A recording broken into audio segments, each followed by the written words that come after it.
जनसंवाद न्यूज, सत्य आणि विश्वासाची बातमी। पुण्याच्या स्वारगेट बस डेपोतील अत्याचाराची घटना ताजी असतानाच उल्हासनगरमध्येही असाच संतापजनक प्रकार घडलाय।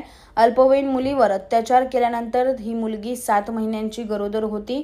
यानंतर नराधमाने तिला गर्भपाताच्या गोळ्या दिल्या आणि 7व्या महिन्यात तिचा गर्भपात केला। गर्भपात झाल्याचं कुणाला कळू नये म्हणून आरोपीने 7 महिन्याचा गर्भ जमिनीत पुरलाय।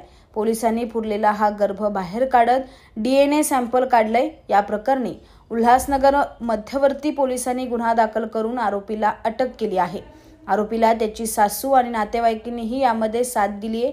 आरोपी हा अल्पवयीन मुलीच्या शेजारी राहतो। त्याने वारंवार मुलीसोबत जबरदस्तीने संबंध प्रस्थापित केले। यातून मुलगी 7 महिन्याची गर्भवती राहिली। मुलगी गर्भवती राहिल्याचं समजल्यानंतर आरोपीने, आरोपीच्या सासूने आणि इतर नातेवाईकांनी मुलीला गर्भपाताच्या गोळ्या दिल्या। हा 7 महिन्याचा गर्भ त्यांनी जमिनीमध्ये पुरला। या अल्पवयीन मुलीवर शासकीय रुग्णालयात उपचार सुरू होते। या संदर्भातील माहिती पोलिसांना मिळाली। पोलिसांनी या मुलीचा जबाब नोंदवला। त्यावेळेस अतिशय धक्कादायक माहिती समोर आली।